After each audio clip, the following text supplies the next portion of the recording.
It's wonderful to be with you today. I wanted to share a chant for this month. I teach according to the meanings of the Hebrew letters, and they're connected with time. So this month of Samech is connected with the letter. This month of Kislev is connected with the letter Samech. Samech is like Somech, which means support, and all the time, but especially in times where we may be experiencing inner distress, emotional distress, and any kind of stress, it can be easy to focus on how we're not feeling supported and to take for granted and not be aware of the fact that just to be is actually a tremendous miracle. Just to be conscious in this body, in this moment, is to be supported. And so part of the potential of meditation is to become aware of that and to rely and feel supported by that which is always supporting us, that which we call the divine, Hashem, or being, or reality, or the present. All these things to me are really the same thing because they're words that point to something we can't quite conceptualize because nothing is left out of it. It's the whole. It's the whole miracle of reality as it appears to us. And so we can begin with a little affirmation, a kavanah, in the form of an affirmation. So I invite you to become aware of how your existence, your consciousness in this body, in this moment, is a miracle, and to rely on the miraculous source which is breathing us into existence in this moment. And we can do chanting together the affirmation. I am relying. I am supported. I am stability.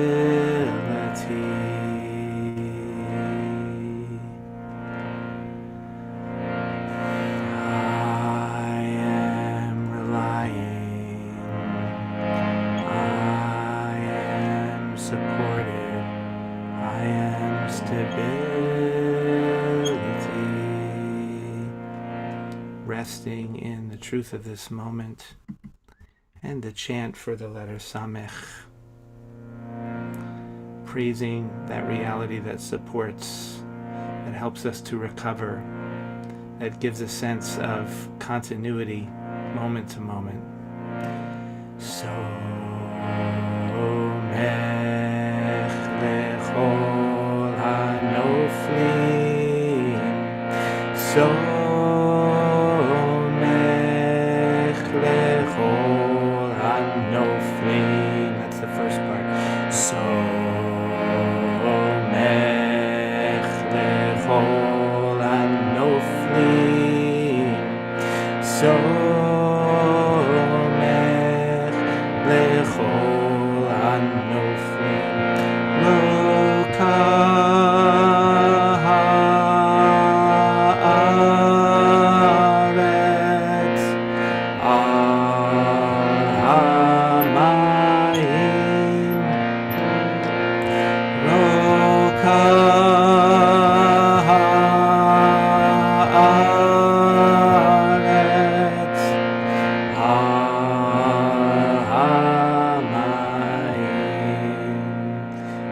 Best to sing, feeling the vibrations of these sacred words in the body. So lechol hanoflim, somech lechol hanoflim, somech lechol hanoflim,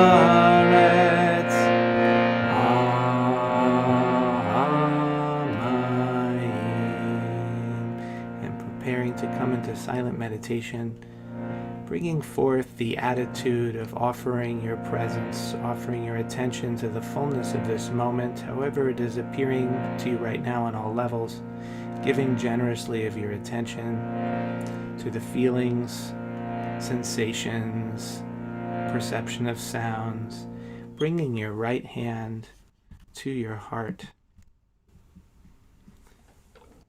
and anchoring with this attitude of offering your presence with lecha, deep breath in, lecha,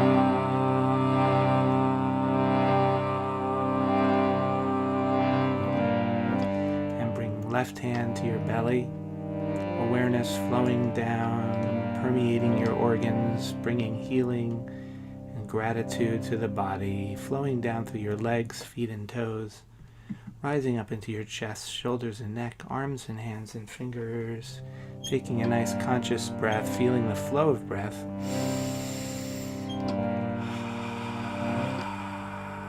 Letting the sensation of breath draw awareness more intensely into the body.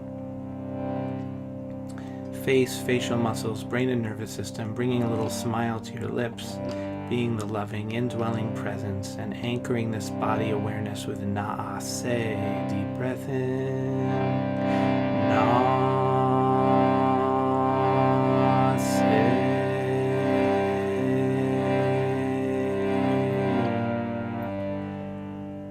and bringing right hand to lightly touch your forehead as awareness shines out into space, into the world around you, aware of the feel of the room, sounds, the light, support beneath you, the somech beneath you, and recognizing that the outer world as it appears around you, as well as the inner world of thoughts and feelings, are all arising within one field of awareness.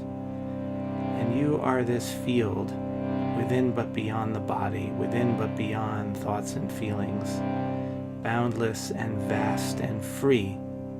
You are this openness. V'nishma, deep breath in. V'nishma. Kissing fingers, relaxing your hands. Rabbono Shel Olam, help us to meditate deeply and effectively, to relax out of the sheath of doing, the sheath of thinking, being the conscious open space, allowing this moment to be as it is, anchoring the mind in the tefillah, At Yahu, At Yahu, At Yahu, At Yahu, At Yahu, At Yahu, At Yahu, At Yahu,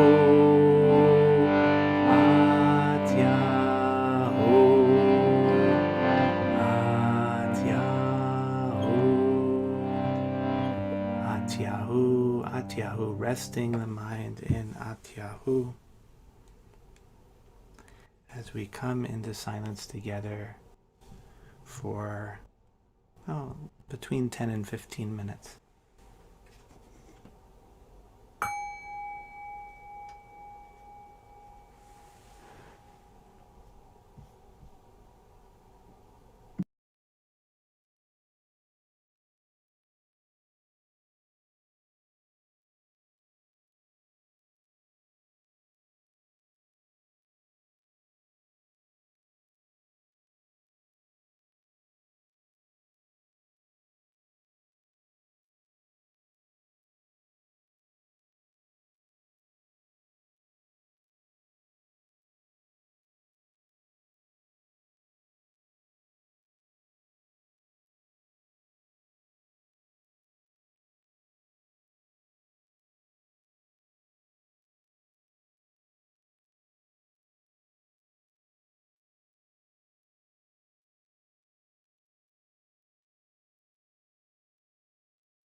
Amen. Coming back together, taking a little stretch.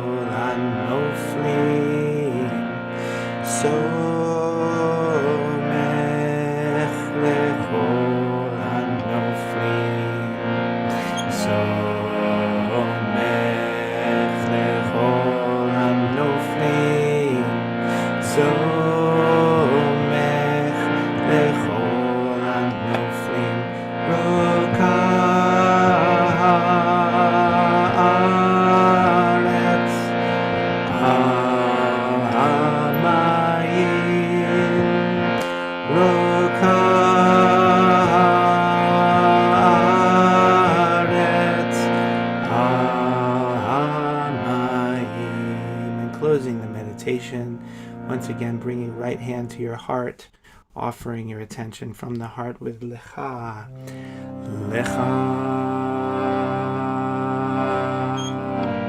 Bringing left hand to your belly, awareness nestling itself in the temple of the body, Naase, Naase.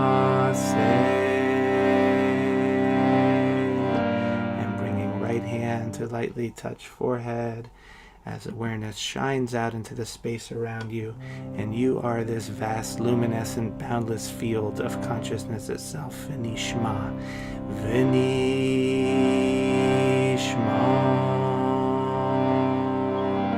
Kissing your hands, relaxing as we prepare to come back into our activities. May we remain aware and in gratitude for the miraculous support that allows us to be in this moment. O say shalom bimromav, hu yaseh shalom aleinu v'al kol Yisrael, v'al kol yoshvei tevel v'yimru. Amen.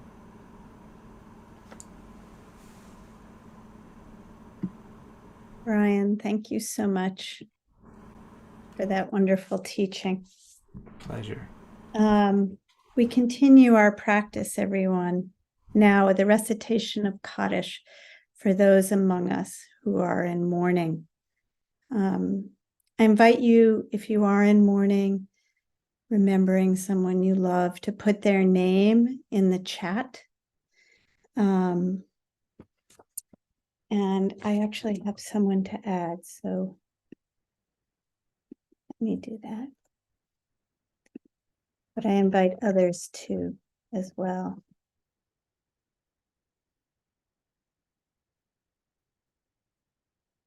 And I invite us all to unmute so we can hear one another as we recite the Kaddish. Jordan has put the Kaddish up on the screen. And I also ask you to rise in body or in spirit. And we begin. Yitkadal, Shemay Rabbi, Madibra, Hirte, Biamlich, Bahute, Yom of Yomatan of Hayed, Tobe, Israel.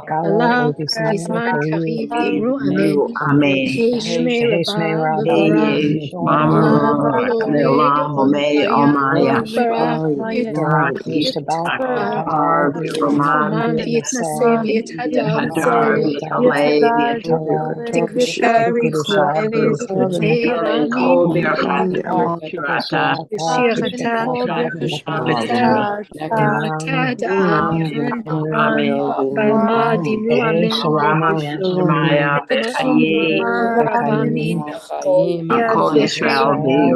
Amen. Say shalom, Bimrama, Shalom bimromav, shalom aleinu v'kol Yisrael. Amen. Amen. Spirit and Alberta, as well as Iran, make them peaceful. Amen. Thanks for sharing. Thank you, everyone. This is the end of the formal session, but we do invite everyone who's able to stay on for another 15 minutes or so for questions and answers, discussion. with Brian, you can ask questions about his teaching today or about practice in general, about his incredible music, the fascinating instrument I always want to know more about. So if you do have questions, thank you if you need to leave, and we hope to see you soon again. But if you have questions that you might want to ask Brian, I have a couple. Can you, if I know that I've asked you this before, but for others who might not have been here, can you talk a little bit about your instrument? Sure. This What is it is. It's so resonant. It just feels like the sound of the soul. Yeah. Yeah, it's really very conducive to meditative practice and chanting. And it's I can pick it up and show you. I used to be positioned in such a way that you could see it while I'm playing it, but it became too difficult. But anyway, this is what it looks like. This is a harmonium, and it's an instrument from North India and Pakistan, kind of a Sufi instrument, although it's also used in Indian classical music. And I'm a pianist, so it was easy to figure out how to play this. But this one was given to me as a gift by someone in our community in Berkeley, California. Mark Rubin got folks to chip in, and so I'm very grateful. And this particular one is made by this guy David Estes in California, who makes harmoniums that are of a reasonable weight, which is not the traditional way. As you can see, I just picked it up. You wouldn't be able to do that with a real traditional harmonium. They're incredibly heavy, even though they're small. So I'm grateful to that, because then I can put it on my shoulder and go off to some synagogue somewhere to lead some meditation. Yeah, well, it's really beautiful. And you said the Sufis used it, which sort of makes sense to me, right? It feels very mystical, just the sound of it. Yeah. Anyway, thank you. Historically, I think it comes from France, or the predecessor, actually. It's like, I guess, France as a colonial power at some point in that part of the world brought something like this, and then the Indians eventually adapted it. Yeah. I have a couple of questions, but we do have a question from iPad. I don't know who iPad is, but I love that. Okay, can you tell us more about I'm not quite sure the question here, more of the mystical of Samach? Or maybe just the meanings, the mystical meaning. Yeah. So one of the main features of the teaching that I offer has to do with understanding qualities of meditation and presence through the prism of the Hebrew letters and the Sefirot of the Tree of Life. And the reason I do that is because, besides the fact that it connects us to our mystical tradition, it's just a really great way of focusing in on these different qualities that are all present in the simple practice of coming out of the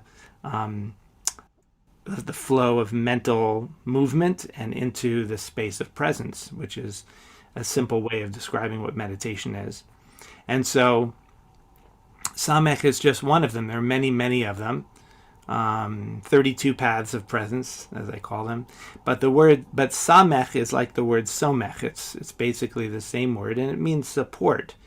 And so one of the things that can happen when we become quiet is we can start to recognize things that we normally take for granted. I would say that's a really big part of meditation, actually.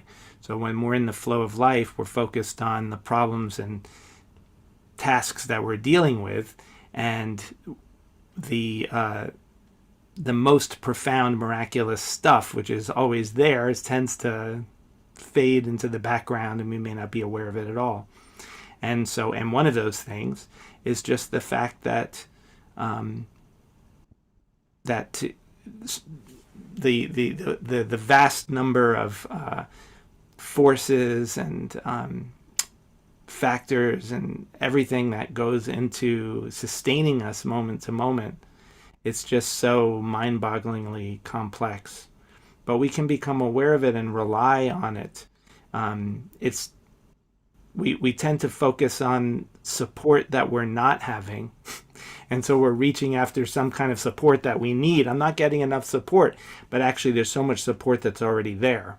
And if we become aware of that, then it can alleviate to some degree that feeling of negativity of the report, support that we don't have, that we want. And there's nothing wrong with that. We need to seek after the kinds of support that we need, but also it's so much better if we can actually appreciate the support that we already have. So that's the way I approach the letter Samech. Thank you. That sort of bumps up against a question, leads into, I guess, a question I had, which is around support. Like your prayer at the beginning was, I am supported, I am stability.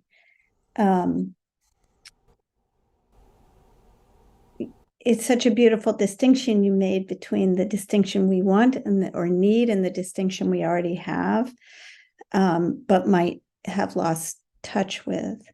For those of us who aren't feeling supported, say, especially in general, but especially in this really challenging time, or that support,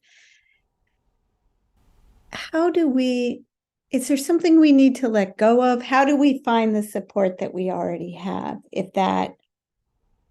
To let go into that, to find it. Can you help with that? Yeah, I mean, that was my intention with the little bit of talking that I did at the beginning of the meditation. For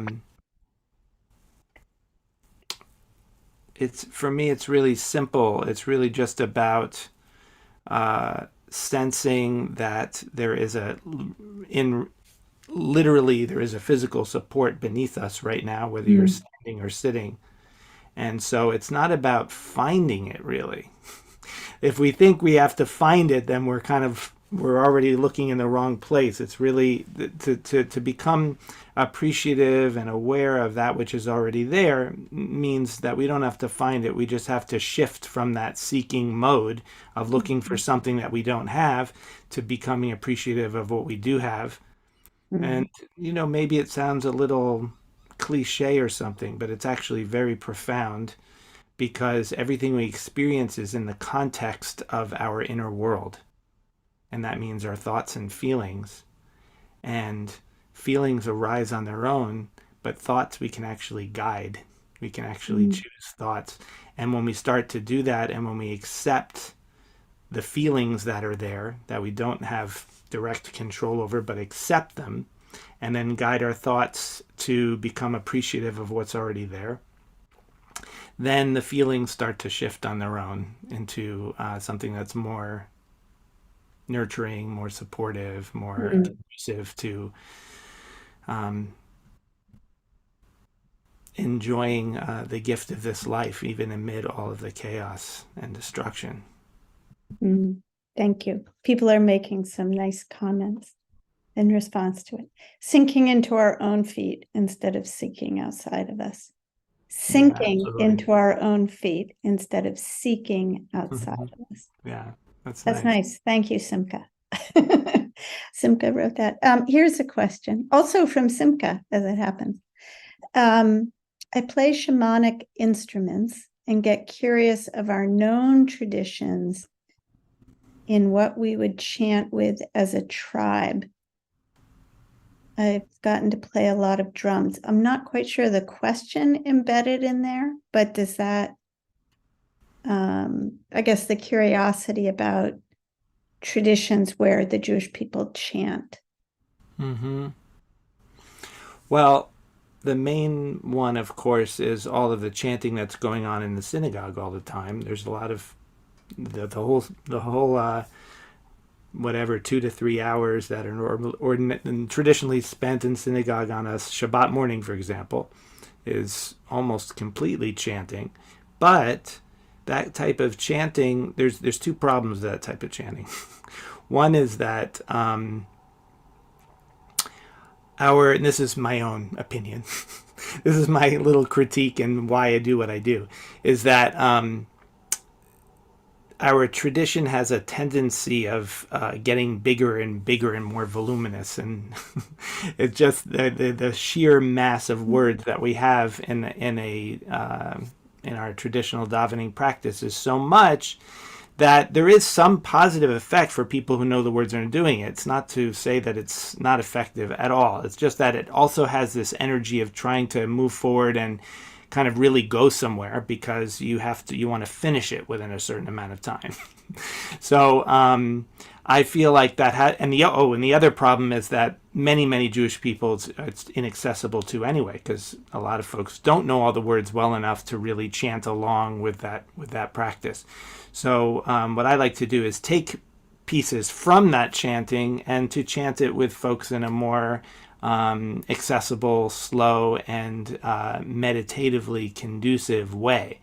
And for me personally, I like both of those types of I do both of them, but the bringing in the meditative piece is really essential. So that's one of the things I do at our synagogue locally is offer meditation in the context of the traditional davening that happens there.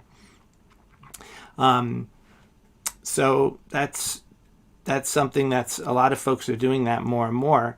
But in terms of the actual material of what we should chant, there's more than we could ever do in a lifetime. Probably there's practically infinite amount of material for us of sacred words in our tradition to chant. It's just a matter of taking it and doing it.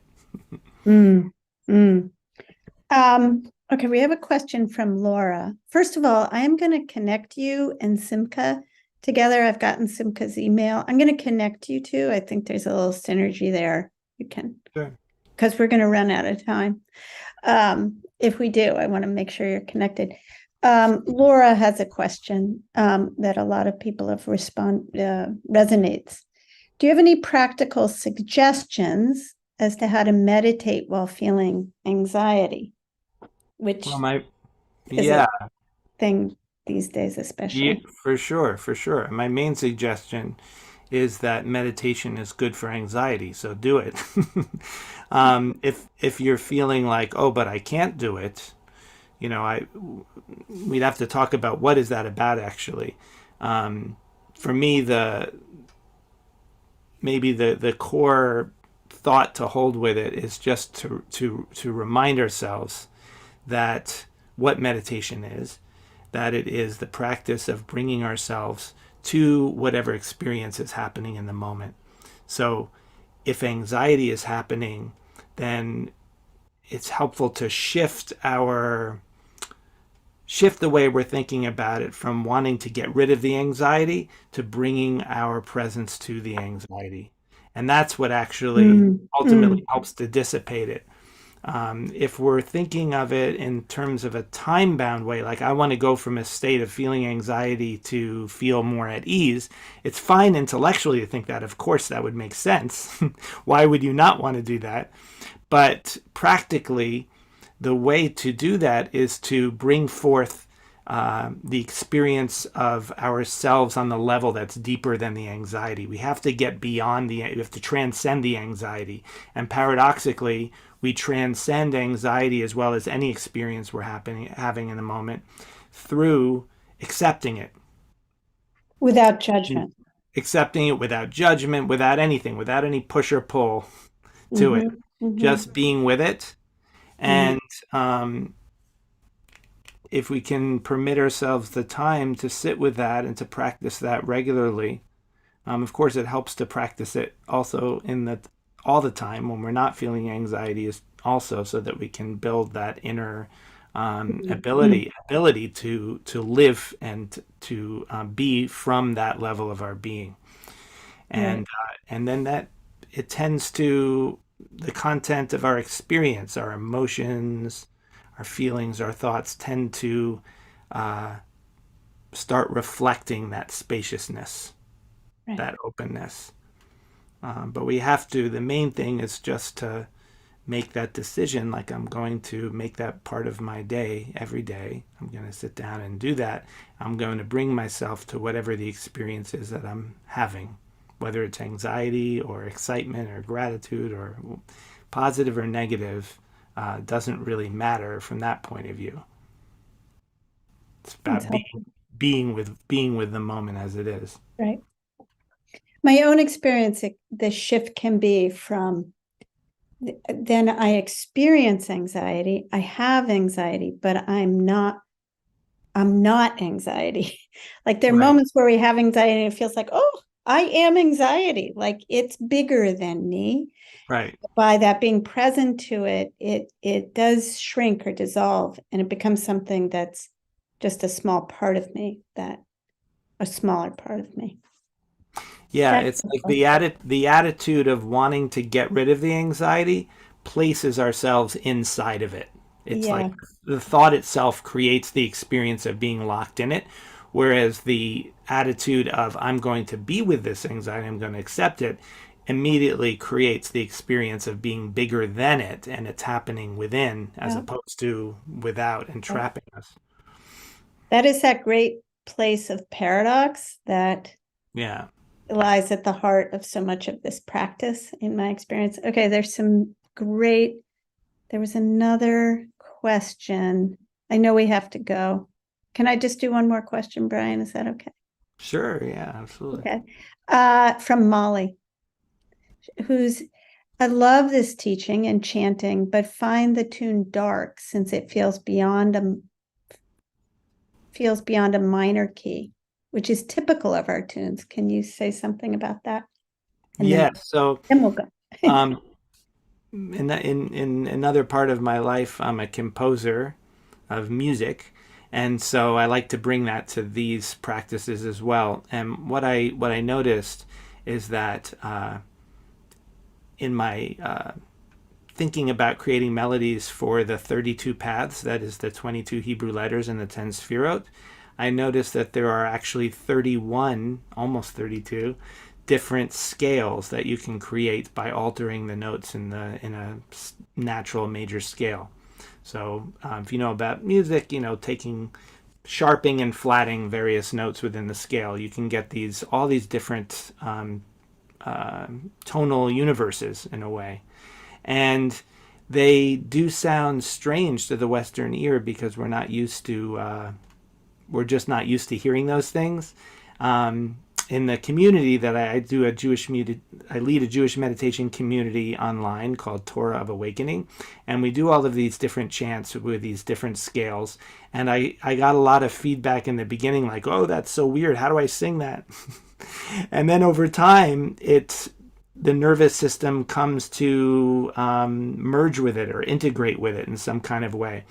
So I like to do that because we're actually building new neural pathways when we start to try to sing notes that we're not used to singing.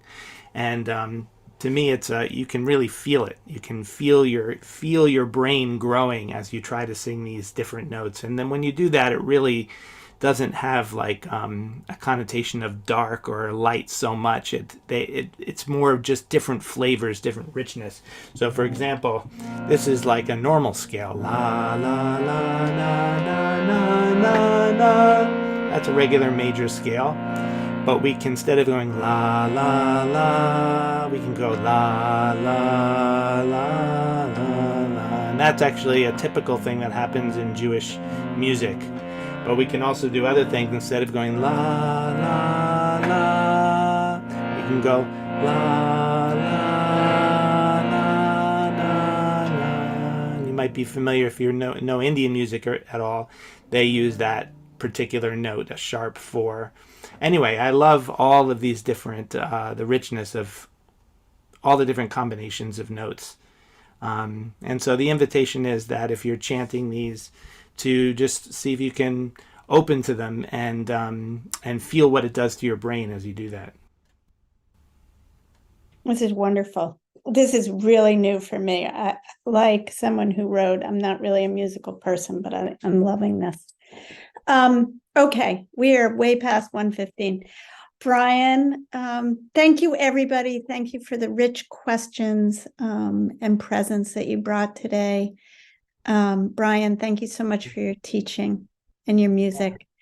Thank you for having me. They're one and the same. And Jordan, thank you as always for holding the space so beautifully.